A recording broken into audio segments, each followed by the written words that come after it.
Welcome to the Service Management Show from the team here at Eficode. My name is Gary Blower. I'm a Service Management Practice Lead with Eficode. And I'm joined by two guests who I'll let introduce themselves. My name is Max Temple. I'm one of the Jira Service Management Solution Specialists here at Atlassian. I've been in the itSMF space now for about 8 years, working at various vendors. Joined by my colleague Akshay. My name is Akshay and I'm a Principal Solution Engineer here at Atlassian, focused on service management.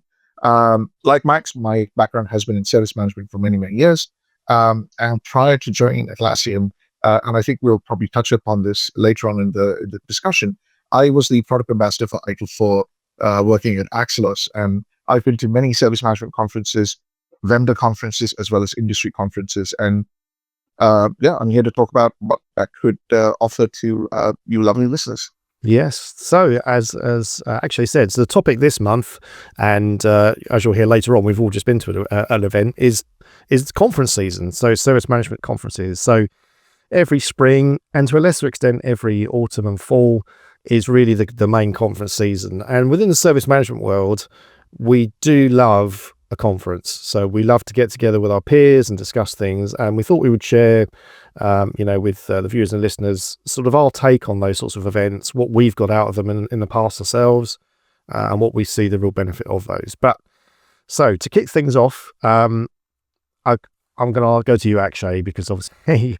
you've probably done more of these than anyone else. What are service management conferences, and what do they tend to focus around? Sure. So there's many different types of service management conferences, really dependent on who is organizing them. So perhaps one of the most prevalent types of conferences around the world is called itSMF, or IT Service Management Forum. There is an international body, itSMF International, and there's several chapters in different countries. So itSMF UK, itSMF Finland, itSMF Australia, Japan, so on and so forth. And these different chapters organize their own calendar of different events, be it online, be it in person. Could anywhere from a big annual conference to a local meetup to like a masterclass or one-day masterclass on a particular topic, to share information with the community. And itSMFs tend to be volunteer-driven and very much sort of for the community, by the community sort of thing. You then have a couple of organizations which are for-profit organizations, or have a for-profit angle. And they also host some really, really good service management conferences as well. For example, Service Desk Institute, Help Desk Institute, and others. And then you have the vendor conferences. There's a lot of events hosted by the likes of Atlassian and other vendors in the space. I think Gary, Max and I, we were at one just a couple of days ago, hosted by Atlassian here in London, and there are several different regional ones around the world. And the last type is sort of local user group or community events, which tend to be focused on the tool set and specific problems that the users of the tool set, customers of the tool set are trying to solve. So at a broad brushstroke, those are the sort of four different types of conferences. You've named quite a few there already. Max, what sorts of events have you attended in the past that you feel you've really got, value from, and that the other attendees have, there's been some interesting discussions? Yeah, it's a really good question. I think every event offers something slightly different depending on what it is. Obviously, your SITS events are, we'll probably talk about that in a bit more, but that's kind of your kind of go-to event for anything and everything itSM. You've got some amazing kind of thought leadership stuff. I know that Akshay, you've done several talks there, and I think you're planning on talking again this year. I think one or two. I am. Yeah, I'm doing one talk on the second day of SITS this year. Yeah, perfect. In addition to that, you've got every itSM vendor all in one place, giving attendees the opportunity to speak to everyone in the itSM industry and really learn what's going on, in addition to the likes of Eficode offering services aligned with all these vendors. So I think, going to the SITS of the world, that gives you, a really kind of big picture of what's going on in the industry as a whole. And then, as Akshay said, you've then kind of got your thought leadership. So I've gone to some great SDI conferences, for example, that really focus in and dive in on AI usage, and actually kind of move away from just vendor sponsored with loads of vendors there trying to ultimately sell something, and actually focus just on what are people doing using, regardless of what their solution is, but what are they doing, how is it benefiting their clients, what's working really well, and actually just sharing that knowledge that other people can go away, start thinking about how that could work for their business and how to start utilizing it. So those are the ones that I really enjoy. I think, as Akshay said, you've then got your vendor specific hosted by the likes of Atlassian, where you can really dive into what's going on with that particular product, how are customers using that solution and within their organization. So I think there's something to be had from all of the events. I tend to find that they all offer some real value. I suppose it comes down to just what is it that you're looking for at that kind of one time, really. Yeah.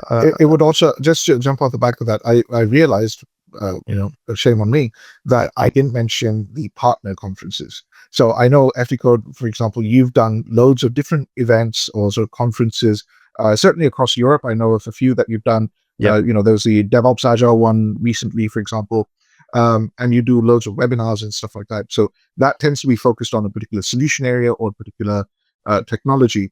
The beauty of the partner-driven events is that the vendors, for example, can't get to every single country or every single location in a vast geographically dispersed country. And the partner network essentially offers us a way to be able to work with the likes of Eficode to run events or to get the message out there in as many channels as possible as well. Yeah, exactly. Yeah, so we basically help facilitate that. Yeah, the future of software, I think, is in about 3 weeks, which is our next one. But yeah, I know from when I first started going to service management events, not quite as far back as yourself actually, but about 15-20 years ago is when I first started going to them. And I do remember my kind of key takeaways were things like the ability to kind of network, and kind of on the sidelines. So you'd go to like a talk, and it might be fairly interesting, and you'll chat to someone who's next to you, and then you find out about a bit about what they do, and then you find out that something that they've done in the past, you think, oh, that's interesting. And they'll recommend you go and speak to someone, and then you go and speak to them, and you start to really sort of build up that knowledge or fill those gaps that you may have had. I certainly found that the most useful when I was first sort of exploring this. And I do feel, because we had 2 or 3 years where these events didn't happen during the blip, and I do feel that since then it's been really good. Personally, I'm the other side of the fence now. Obviously, I'm hosting or participating in a lot of these events, but I do feel there's a lot more energy, and there's some really interesting talks that are being done, which are helping folk in the industry think about things differently. I mean, actually, you did a fantastic. I don't want to blow smoke your way, but you did that fantastic talk at the itSMF in Reading about imposter syndrome, which is, okay, not directly related to service management, but something a lot of service management professionals recognize. Absolutely. There's 2 things that I always encourage people to get out of going to an event. By the way, Gary, you started going to events way before I did. Oh, okay. Right? my sort of baptism into the conference circuit really, I mean, I'd been to a few conferences before joining Exynos, but it really kicked off once I joined Exynos. Oh yeah, of course, yeah. And that was 2016 was when I really hit the conference circuit, because that was part of my job. Look, it takes a lot of investment of time, but also money, because you've got to buy the pass in many cases, you've got to pay for hotels or travel or whatever. And I always encourage conference goers to really maximize what they're getting out of the conference, and that does take a bit of bravery. And indeed, everyone has some form of imposter syndrome. I remember when I first went to conferences, I was afraid to ask a question because I thought, well, everybody else knows this stuff, I don't know it, and if I put my hand up and ask this silly question, everyone's going to laugh at me. That's not the case. The people who go to these conferences are genuinely interested in spreading knowledge, in skilling everybody else up, sharing their experiences, and learning from the other attendee. Because even though you might not have the many years of experience that somebody else might have that you're talking to them, they're still learning from you because they're understanding what challenges the next generation on is facing in terms of service management. So they can then take that acquired wisdom back as a consultant, back as a director of IT in their company, or whatever it might be. So it does take courage to sort of speak up, to network. It means putting yourself out there, but that genuinely is the best way to get a lot out of these conferences. Yes, the talks are brilliant. In many cases, you come away thinking, I never thought of something like this. At the Reading conference, I attended a talk about how difficult it was to offer 24/7 by 365 support services in airports, until they started explaining it and saying, well, you've got the different airlines, you've got the gate staff, you've got the passengers, you've got the baggage handlers, you've got the catering, you've got the pilots. All of these people have different needs, and you've got to somehow bring it all together, and within a 15-minute response time in many cases. So there are very thought-provoking talks that can happen at these conferences. But the other side of that coin is the networking. And yeah, you put those two together, conferences are an amazing place to learn and grow professionally. I totally agree. Max, what sort of what do you think of the kind of hot topics? We'll go around the table and pick a few ourselves. What's the sort of hot topics do you think at the moment? I mean, in the sort of service management circuit when it comes to conferences and events? It's still got to be AI. Yeah, of course. And it's funny because I don't think that's probably surprising to anyone, but I think it's changed, because when it was only a couple of years ago, obviously, we started talking about the AI subject. And I think, when kind of go into the conferences and listen to people speak, I think it was still quite conceptual. You'd of course get a great example of someone talking about how they have adopted it. But I think they were still kind of the outliers a little bit, in that they were the first ones. I think more and more what's happening now is actually the AI solutions that we're talking about a lot of the time in these conferences and during these talks are actually automations and technology that people can adopt pretty quickly.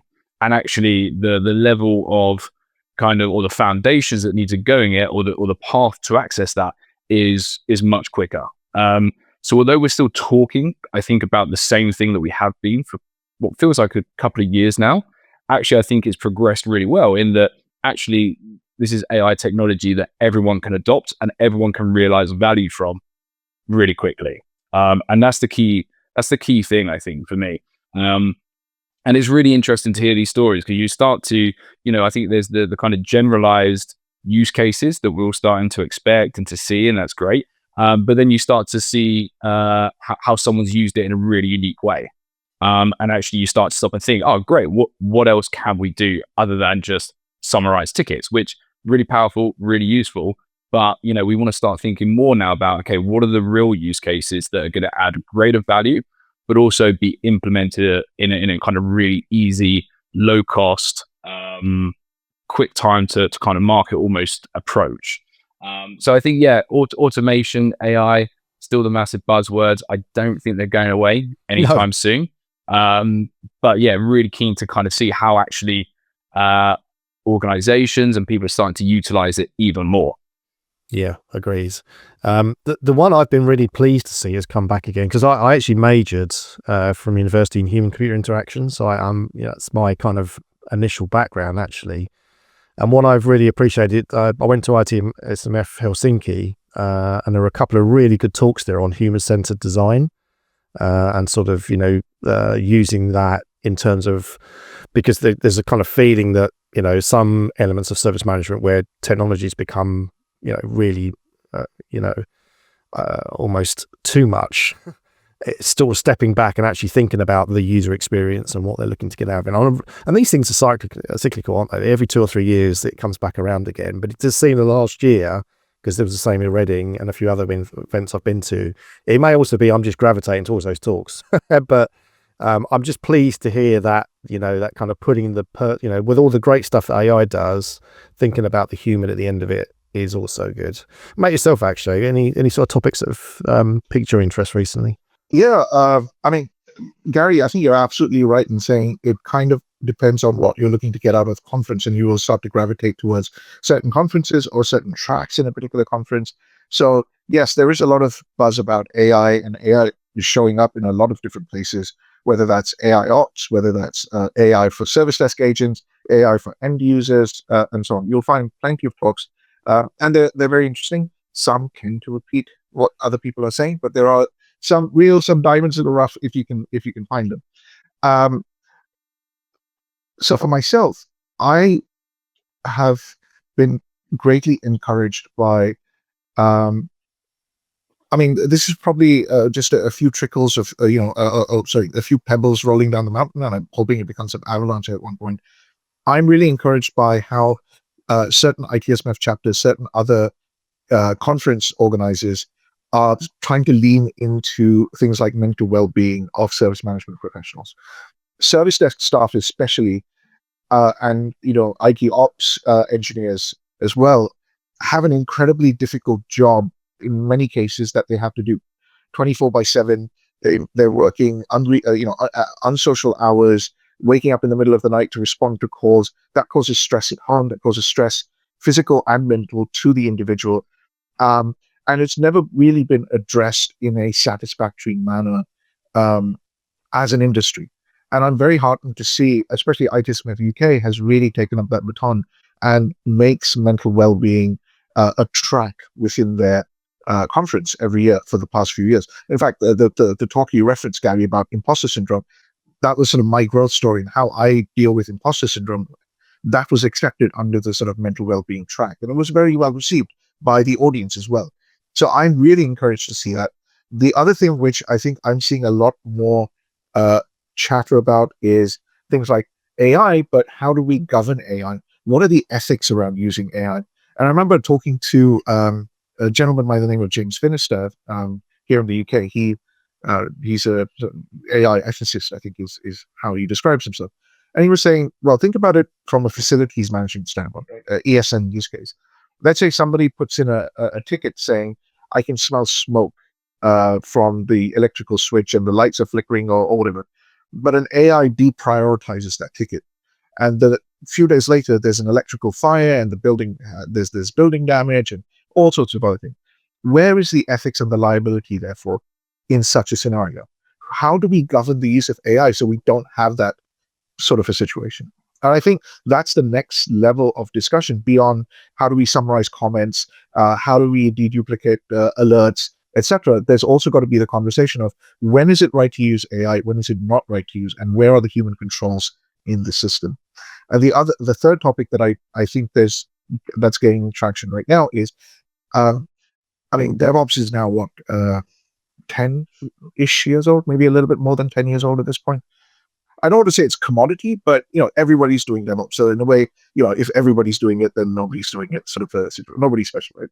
Everybody's special, nobody's special.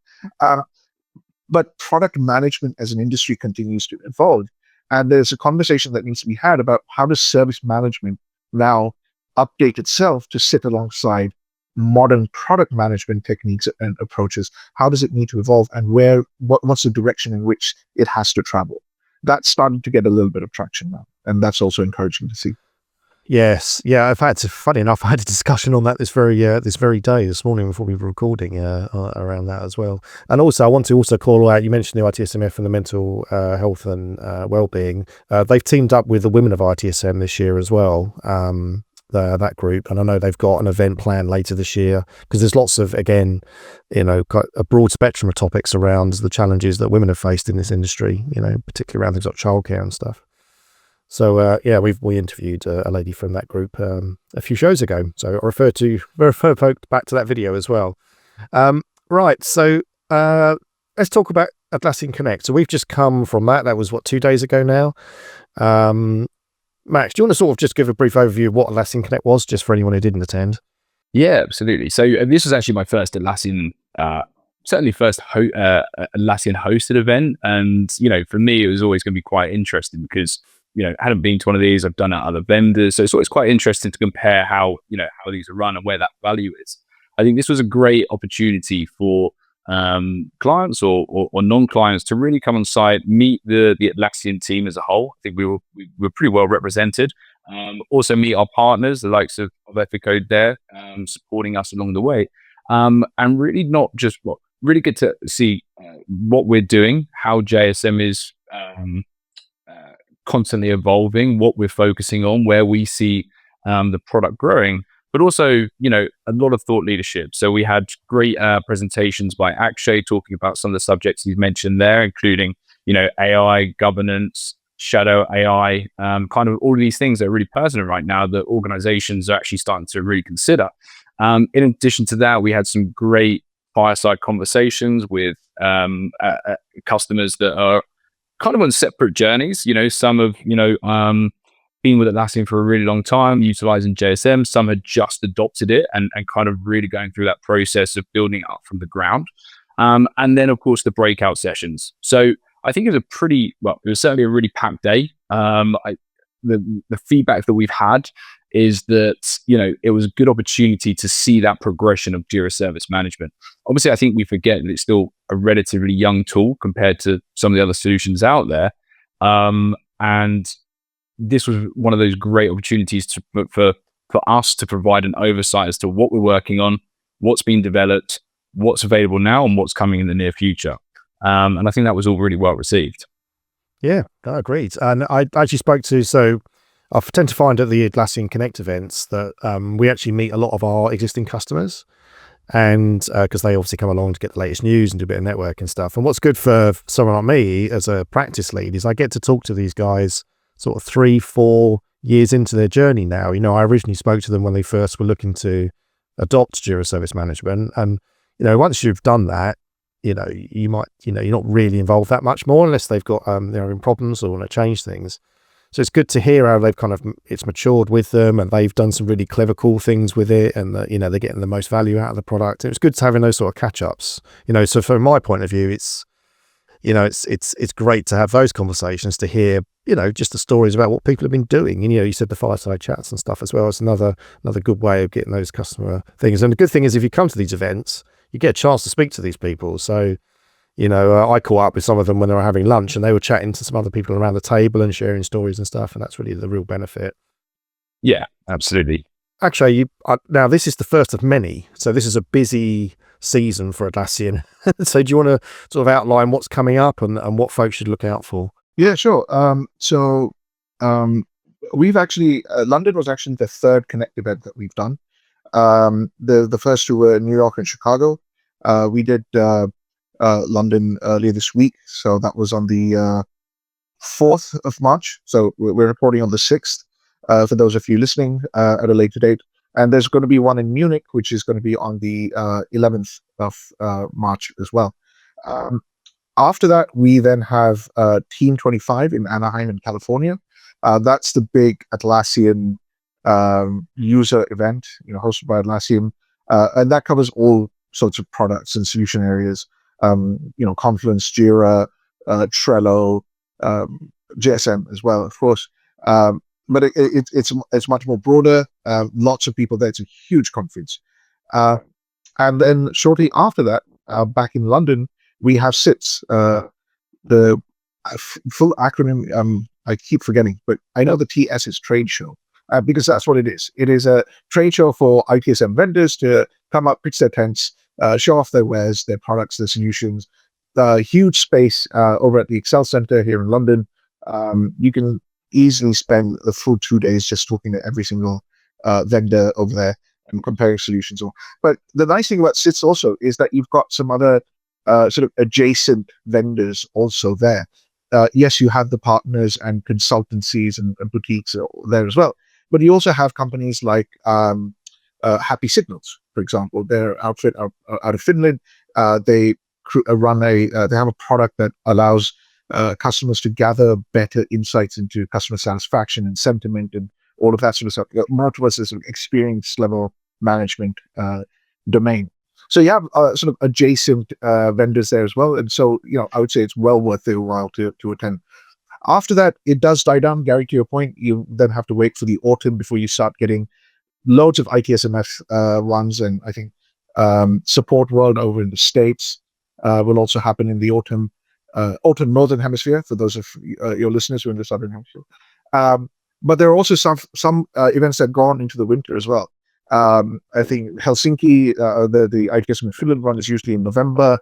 itSMF Czech Republic is in January.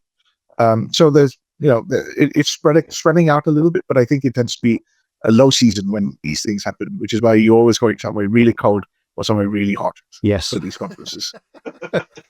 Yeah, indeed. And so yeah, I've got Anaheim coming up in a few weeks, and yeah, I always worry. Like when it was in Vegas, the heat was the thing that killed me, honestly. Yeah, and SITS is. I mean, I've done SITS as a punter and as a poacher turned gamekeeper now, I guess. And I've worked with you guys at SITS on the Atlassian stand in the last few years. I always lose my voice at SITS. That's how many conversations I have. By the end of SITS, my voice is normally completely gone. So that's a super event for that kind of activity. One of the piece of general advice that I'll give your listeners is conf-flu is a real thing, right? You are mixing and interacting with so many people, shaking hands with so many potentially strangers. You will pick up a flu. It doesn't matter whether you've had your flu shots, whether you've been drinking your, taking a vitamin C tablet every morning. You will come down with the flu. Just be prepared for that. In fact, a couple of years ago, itSMF started giving out small tubes of hand sanitizer as part of the swag in the little bag when you signed in. So just carry some hand gel. Keep using the hand gel when you're shaking people's hands, or don't shake people's hands. Bump elbows. Yeah, fist bump elbows, whatever. But yeah, the 2 years ago I caught COVID at SITS. It is a thing. It'll happen. Yeah. I'm not trying to scare anyone off, but just you need to know what you're getting into. And what number will this be, Akshay? Is this is this number 16? This will be my 7th or 8th SITS, I think. Yeah, I think it's about the same. I mean, I've probably done 1 or 2 less than that. I think I've at least done 5. But yeah. But I mean, previously from my background, I'm a board gamer, so I do board gaming conferences as well. And again, they are massive viral spreaders, as you can imagine. So there's a big one in Birmingham every year, isn't it? The big one, yes, at the NEC, yeah, UK Games Expo. Yeah, that's it. So Max, final word to you, really. So what are you looking forward to, in terms of, conferences and events for the rest of the year? Yeah, the big one for me, I think, is SITS. It's kind of one of those events that it's the place that I catch up with people. I catch up with people from the industry that either I've met through, working with directly or just connecting with at these kind of events. That is that kind of one guaranteed place that you can catch up, have a really good chat, see ex customers, ex colleagues. It's quite a small industry, so you tend to kind of, from my perspective, I'll see someone that I've worked with previously, they've moved to a new organization, and it's a great chance to connect with them over lunch, over a coffee, over a post-show beer, whatever it might be. So, I really enjoy the social aspect of that. As you say, Anaheim's coming up. Sadly, I don't think I've made the cut on that one, but can't wait to see all the videos and the keynotes that come away from that, because I think it's going to be an amazing event for anyone that is going.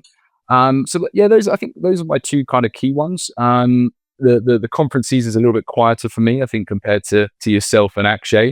Mm-hmm. So those are the 2 that I'm looking forward to. Awesome. Right. So, chance for you to kind of give a little plug. Where can people find out more about what you guys do, or if they want to reach out to you post-show, what's the best way of doing that? LinkedIn for me. My handle on LinkedIn is Blowboy, BLOREBOY. So /in/Blowboy. Or just look up my name and you'll find me. Perfect. Max? Yeah, I mean, anyone that goes to Google's Atlassian events, on our website, you've got every event that's taken place. So whether it's all of the Atlassian Connects from, the ones that Akshay's talked about, that he's hosting in Munich next week, to Singapore, to Korea, all of our talks, all of our events, teams, everything that we're hosting is all online on our website. So definitely recommend to go and check that out, see what we're doing, see what's available live, see what's on demand. And there's a huge amount of content there.